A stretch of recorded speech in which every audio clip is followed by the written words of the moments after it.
View 360 में।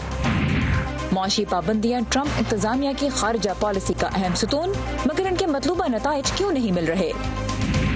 भारत के इंतखाबात का 5वां मरहला शुरू, मुसलमान वोटर क्या सोच रहा है? और मेड इन पाकिस्तान सेगमेंट में अब्दुल्ला शाह गाजी के मज़ार की तज़ीनो आराइश। अस्सलाम वालेकुम, वॉइस ऑफ अमेरिका के वाशिंगटन स्टूडियो में आप सबको खुशामदीद। व्यू 360 के साथ मैं हूँ सारा जमान। अमेरिका और ईरान के दरमियान तनाव एक नए मरहले में दाखिल होता नजर आ रहा है। अमेरिका ने अपना एक तैयारा बरदार बहरी जंगी बेड़ा और बॉम्बर टास्क फोर्स मशरिक़ वस्ता भेजने का फैसला किया है।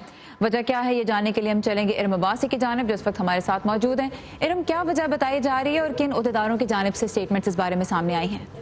जी सारा, गुज़िश्ता रोज़ जो बयान आया है उसमें अमरीकी नेशनल सिक्योरिटी के जो सदर ट्रंप के मुशीर हैं जॉन बोल्टन, उन्होंने ये कहा है कि ये इक़दामात अमरीका इसलिए ले रहा है ताकि ईरान पे ये वाज़े कर दिया जाए कि अगर ईरान ने अमरीकी मफादात या उसके इत्तेहादियों पर हमला करने की कोशिश की तो उसको मुँह तोड़ जवाब मिलेगा।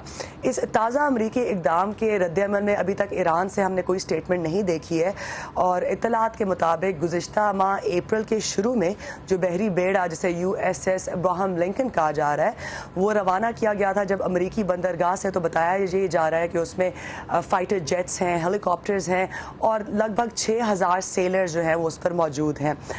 ईरान ने जो है, जैसे कि मैंने बताया कि अभी तक इस पर कोई रद्द-ए-अमल नहीं दिया।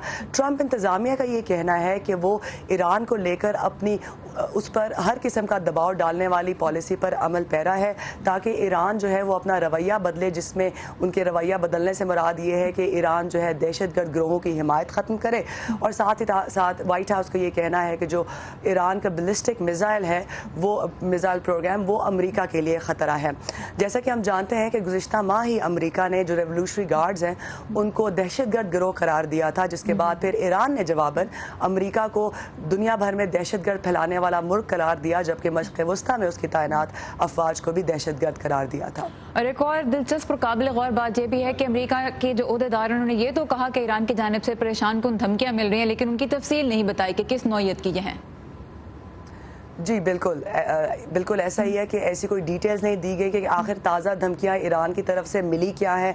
सिर्फ बयान में ये कहा गया है कि ट्रबलिंग वार्निंग्स आई हैं ईरान की जानिब से, लेकिन असल में ताज़ा धमकियों में क्या है, ऐसा क्या इंदिया मिला है, क्या इंटेलिजेंस है, इस बारे में कोई डिटेल्स नहीं दी गई। ऑलराइट, इरम अब्बासी हमारे साथ थी कैपिटल हिल से, और तफसील हमें दे रही थी कि अमेरिका की जानिब से जो बहरी बेड़ा खलीज फारस की तरफ रवाना हुआ है उसके बारे में। बहुत शुक्रिया इरम। अमेरिकी सदर डोनाल्ड ट्रंप अस्करी इक़दामात के साथ साथ मुआशी पाबंदियों को खारजा पॉलिसी के एक अहम हथियार के तौर पर देखते हैं। इस वक्त ईरान के साथ साथ वेनेजुएला और शुमाली कोरिया ऐसे मुल्क हैं जो बड़े पैमाने पर अमेरिका की पाबंदियों का सामना कर रहे हैं, लेकिन वाशिंगटन को इन पाबंदियों के मतलूबा नताइज हासिल होते नजर फिर भी नहीं आ रहे।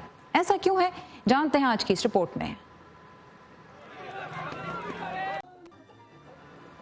ट्रंप इंतजामिया ने पाकिस्तान के लिए भी तकरीबन $2 अरब के फंड्स रोके हुए हैं, और इनमें एक बड़ा हिस्सा तो पाकिस्तानी फौज को दहशतगर्दी के खिलाफ लड़ाई में मिलने वाले कोलिशन सपोर्ट फंड्स पर मुश्तमिल है।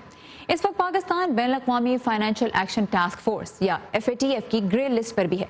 ये इक़दाम भी अमरीका की तजवीज़ पे उठाया गया, लेकिन पाकिस्तान का मौक़िफ़ यह है कि भारत, जो कि FATF के एशिया पैसिफिक ग्रुप का इस वक्त शरीक सदर है, इस लिस्टिंग को सियासी मफाद के लिए इस्तेमाल कर रहा है।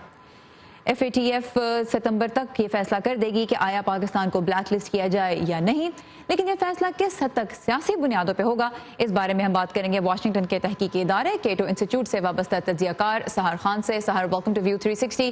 जैसा कि हमने कहा, भारत इस वक्त एशिया पैसिफिक ग्रुप का शरीक सदर है, और उसके वजीर खजाना अरुण जेटली ने हाल ही में कहा कि पाकिस्तान को ब्लैक लिस्ट कर दिया जाए। अब एक तरफ तो रिव्यू जारी है, तो ऐसा बयान उस रिव्यू को किस हद तक मुतासर कर सकता है, और पाकिस्तान का जो मौक़िफ़ है कि इंडिया इसको पोलिटिसाइज कर रहा है और गलत तरीकों से प्रेशर डाल रहा है, पाकिस्तान के मौक़िफ़ को कितनी अहमियत मिलेगी डिसीजन मेकिंग में?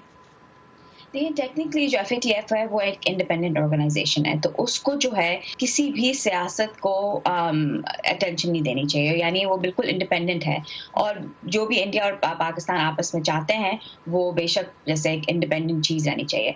जो असेसमेंट जो FATF करेगा वो 2 चीज़ों के ऊपर बेस करते हैं। एक तो है टेक्निकल कंप्लायंस, जिसका मतलब ये है कि जितने भी कानूनी या इंस्टीट्यूशनल फ्रेमवर्क्स को जो पाकिस्तान ने बनाया है, उनको ताकत दी है, उनको स्ट्रेंथन किया है, वो किया गया है क्या नहीं, यानी पुलिस को طاقت دی گئی ہے مناسب تاکہ وہ دہشت گردی کی فائنانسنگ کو ختم کریں. اور جتنے بھی انویسٹیگیٹو ایجنسیز ہیں, ہر فیڈرل ایجنسی میں کوئی نہ کوئی انویسٹیگیٹو ایلیمنٹ ہوتا ہے, تو جتنے بھی ایجنسیز کاؤنٹر ٹیررزم کرتے ہیں, کاؤنٹر فائنانسنگ کرتے ہیں, ان کو طاقت دی گئی کہ نہیں, تو وہ ٹیکنیکل کمپلائنس کا ایک اسیسمنٹ ہوتا ہے.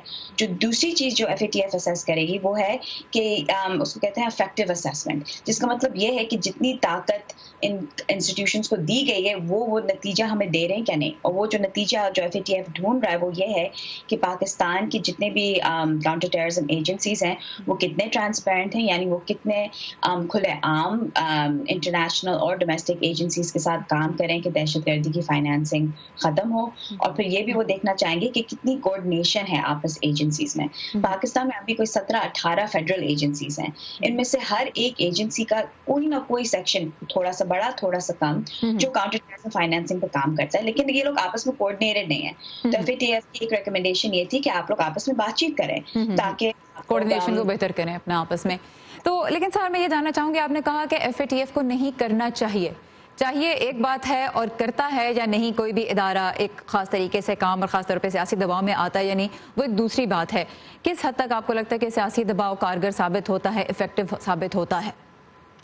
دیکھیے میرے خیال میں FATF اگر چاہتا ہے کہ وہ کریڈیبل ایک آرگنائزیشن رہے, ابھی تک تو وہ کریڈیبل رہا ہے, لیکن اگر اس نے سیاست کو زیادہ اٹینشن دی تو وہ اپنی کریڈیبلٹی کو جیسے خطرے میں ڈالتا ہے. تو آئی تھنک وہ اس کے انٹرسٹ میں نہیں ہے فرینکلی. تو بے شک انڈیا ایک ہے, چل رہی ہے موومنٹ کہ انڈیا چاہتا ہے کہ پاکستان کو بلیک لسٹ کیا جائے, اور یہ ہم بہت عرصے سے دیکھ رہے ہیں. لیکن خان حکومت کو یہ کرنا چاہیے کہ وہ دکھائیں کہ پچھلے 15 مہینے سے, جو 15 مہینے جولائی میں ختم ہو جائیں گے, کہ ان 15 مہینے میں پاکستان نے کیا کیا ہے. مطلب اس پولیٹیکل پریشر کو کاؤنٹر کرنے کا طریقہ یہ ہے کہ اقدامات کے ذریعے آپ اس لاجک کے ذریعے لڑیں آپ, اور اقدامات کو سامنے لے کے آئیں کہ ٹھوس اقدامات کیا اٹھائے ہیں.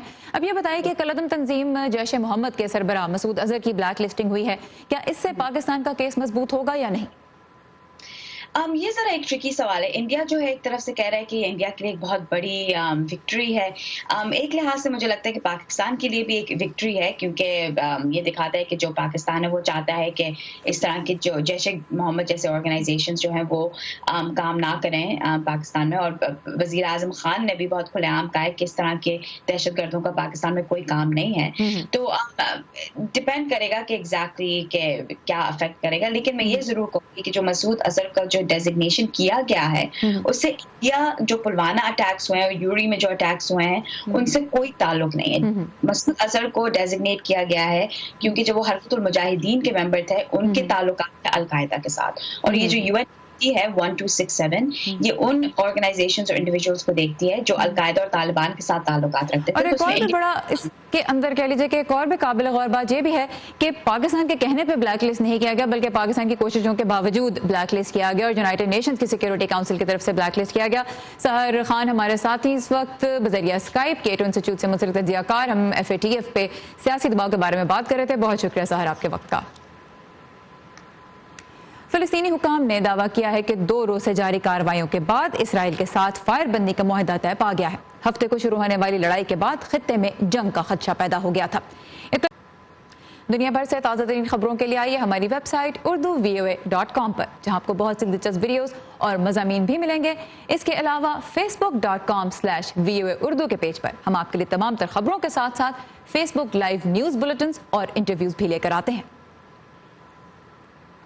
افغانستان میں امن کے لیے امریکہ کے خصوصی مندوب زلمے خلیلزاد اور طالبان کے درمیان قطر میں دارالحکومت میں جو کہ دوحہ ہے, وہاں مذاکرات کا چھٹا دور جاری ہے. سفیر خلیلزاد نے ٹویٹر پر پیغام میں جنگ بندی پہ زور دیتے ہوئے کہا کہ کسی امن عمل کا نتیجہ یہ ہوتا ہے کہ فریقین ہتھیار پھینک دیتے ہیں. فریقین کا تشدد میں کمی پہ متفق ہونا اس نتیجے کو حاصل کرنے کے لیے ضروری ہے اور اخلاقی طور پر ایک ذمہ دارانہ فیصلہ بھی. لیکن ہم نے دیکھا کہ طالبان نے ماہ رمضان کے آغاز پر جہاد کی کال دی ہے, جبکہ افغان صدر اشرف غنی نے طالبان پر زور دیا ہے کہ وہ اس مہینے کا احترام کرتے ہوئے حالیہ افغان امن مشاورتی جرگے کے مطالبات پہ غور کریں.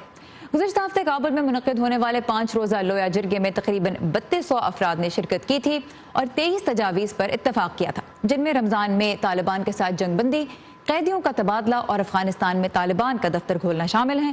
ساتھ ہی یہ زور بھی دیا گیا کہ طالبان کے ساتھ مذاکرات کرتے ہوئے بین الاقوامی طاقتیں کابل حکومت کو بھی رابطے میں رکھیں. तालिबान ने न सिर्फ तमाम तजावीज़ को मुस्तरद कर दिया बल्कि इस जिरगे को भी दुश्मन की साजिश करार दिया। इस वक्त हम चलेंगे इस्लामाबाद। आयशा तंजीम की जानिब जो लोया जरगा के दौरान अफगानिस्तान में ही मौजूद थी और उनसे हम ज़मीनी सूरत हाल के बारे में जान लेंगे। आयशा, ये बताइएगा कि तालिबान ने, हमने देखा था कि पिछले साल ईद उल फितर पे जंगबंदी पे वो आमादा हो गए थे। इस बार एम्बेसडर खलीलजाद और सदर गनी दोनों जोर दे रहे हैं, लेकिन तालिबान रजामंद होते नजर नहीं आ रहे। क्या वजह है? देखिए सारा, इसकी सबसे बड़ी वजह तो ये है कि अगर रमजान में फॉर एग्जांपल जंग बंदी कर दें, एक महीना है, तो जो एक मोमेंटम तालिबान का इस वक्त बना हुआ है वो टूट जाएगा और वो नहीं चाहते कि टूटे। दूसरी बात ये कि जैसा आपने बताया वो अमरीकियों के साथ मुज़ाकरात की मेज पर हैं।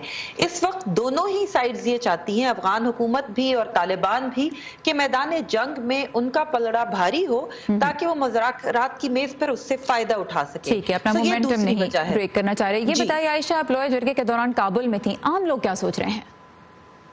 सारा आम लोगों का सेंटिमेंट ये है कि वो इस जंग से इतने तंग आ चुके हैं कि वो फौरी तौर पर जंगबंदी चाहते हैं। सो जो सबसे बड़ी डिमांड हमने सुनी सड़कों पे वो ये कि किसी भी तरह जंगबंदी हो और उसके बाद बात आगे बढ़े। लेकिन जो लोया जरगा था, इसके बारे में थोड़े से डिवाइडेड व्यूज थे।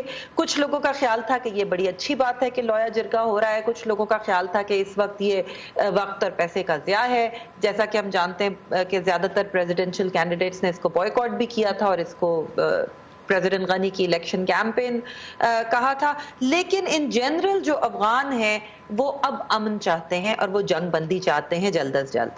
ऑलराइट, और आपने वहाँ पे जिन लोगों से बात की उस पर मुश्तमिल आप एक रिपोर्ट भी लेकर आई हैं, तो उस पर हमारे नाज़रीन को बताइए कि वो किस बारे में है। जब ये लोया जरगा हो रहा था तो वहां पे कुछ ऐसे ग्रुप्स भी थे जिनका ख्याल था कि वो इन मुज़ाकरात का हिस्सा नहीं है और वो ये सोच रहे थे कि वो किस तरह से हुकूमत पर प्रेशर डालें कि उनका जो नुक्ता नज़र है वो भी सामने रहे। तो ऐसे ही कुछ लोगों से इस रिपोर्ट में आपकी मुलाकात करवाते हैं। आइए देखते हैं।